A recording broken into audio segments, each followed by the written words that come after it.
क्या देश के कॉलेजों में पढ़ाई सिर्फ मेहनत होगी या फिर छात्रों को हर वक्त एक तरह की निगरानी और शिकायतों? ये सवाल आज बहुत जरूरी हो गया है क्योंकि यूजीसी के जो नए नियम ऐसी बहस छेड़ दी है जिसे हम नजरअंदाज नहीं कर सकते। तो चलिए इस पूरे मामले को परत दर परत समझते हैं। हम देखेंगे कि ये एक नियम दो अलग अलग डर कैसे पैदा कर रहा है, सरकार का नजरिया क्या है, छात्रों की चिंताएं क्या है और क्या कोई ऐसा रास्ता है जिससे संतुलन बन सके और सबके लिए न्याय सुनिश्चित हो सके। और इस पूरी बहस के केंद्र में यही सवाल है कि ये नियम असल में है क्या, एक ढाल जो कमजोरों की हिफाजत करेगी या फिर एक तलवार जो बेगुनाहों के खिलाफ भी इस्तेमाल हो सकती है। एक ही नियम पर ये दो बिल्कुल अलग नजरिए हैं। एक तरफ सरकार का विजन है कि हमारे कैंपस भेदभाव से पूरी तरह मुक्त हों, एक बहुत अच्छा मकसद है, लेकिन दूसरी तरफ कुछ छात्रों को डर है कि ये नियम एक तरह का कानूनी घेरा बन सकते हैं जिसमें कोई भी फंस सकता है। तो आखिर सच्चाई क्या है? चलिए दोनों पक्षों को ठीक से समझते हैं। तो ठीक है, सबसे पहले ये समझते हैं कि सरकार को इन नियमों को लाने की जरूरत महसूस ही क्यों हुई, आखिर इसके पीछे की सोच क्या है। देखिए, ये सब कुछ रातों रात नहीं हुआ है। 2012 से नियम पहले भी थे, लेकिन पिछले कुछ सालों में कैंपस के अंदर भेदभाव और उत्पीड़न की शिकायतें लगातार बढ़ रही थी। इससे ये महसूस हुआ कि पुराने नियम शायद काफी नहीं हैं और कुछ सख्त कदम उठाने की जरूरत है। मतलब कागज पर तो इरादा बिल्कुल साफ है, एक ऐसा सिस्टम बनाया जाए जहां समाज के हाशिए से आने वाले छात्र सुरक्षित महसूस कर सकें, शिकायत करने के लिए ऑनलाइन पोर्टल और हेल्पलाइन हो, जांच के लिए एक तय समय सीमा हो ताकि मामले लटके ना रहें। लेकिन कहानी का हमेशा एक दूसरा पहलू भी होता है ना? छात्रों और प्रोफेसर्स का एक बड़ा वर्ग है जो इन नियमों को सुरक्षा के बजाय एक नए हथियार के तौर पर देख रहा है। आइए अब उनकी चिंताओं को भी समझते हैं। और यहीं पर इस पूरे विवाद की सबसे बड़ी जड़ है।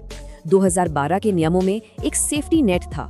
अगर कोई जानबूझकर झूठी शिकायत करता है तो उस पर कार्रवाई हो सकती थी, लेकिन 2026 के नए नियमों से इस सेफ्टी नेट को हटा दिया गया है और यही डर का सबसे बड़ा कारण बन गया है। अच्छा, इन नियमों में एक और दिलचस्प चीज है, इक्विटी स्क्वाड। ऑफिशियली तौर पर ये एक कैंपस सेफ्टी टीम होगी जो हॉस्टल और कैंटीन जैसी जगहों पर नजर रखेगी ताकि कमजोर छात्रों को कोई परेशान न कर सके। मकसद तो सुनने में अच्छा लगता है, लेकिन जमीन पर हकीकत कुछ और ही महसूस हो रही है। कई छात्रों के बीच इसे सुरक्षा के बजाय एक तरह की निगरानी या कह सकते हैं जासूसी के तौर पर देखा जा रहा है और ये भरोसे के बजाय डर पैदा कर रहा है। तो अगर हम इन सभी डरों को एक साथ देखें तो तस्वीर कुछ ऐसी बनती है।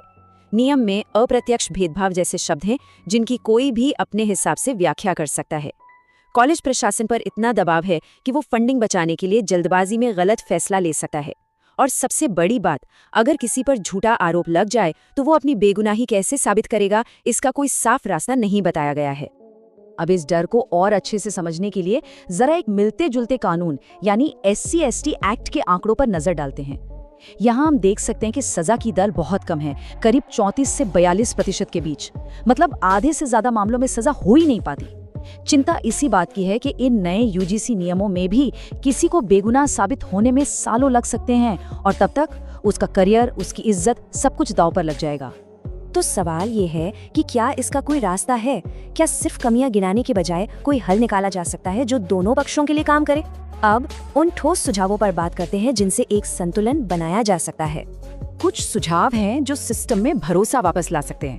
पहला, किसी पर भी बड़ी कार्रवाई करने से पहले एक शुरुआती जांच हो, ये देखने के लिए कि शिकायत में दम है भी या नहीं। दूसरा, एक स्वतंत्र पैनल बनाया जाए जिसमें बाहरी लोग जैसे रिटायर्ड जज हों जो बिना किसी दबाव के फैसला लें। और तीसरा, कमेटी में ऐसे सदस्य हों जिनका किसी भी राजनीतिक विचारधारा से कोई लेना देना न हो।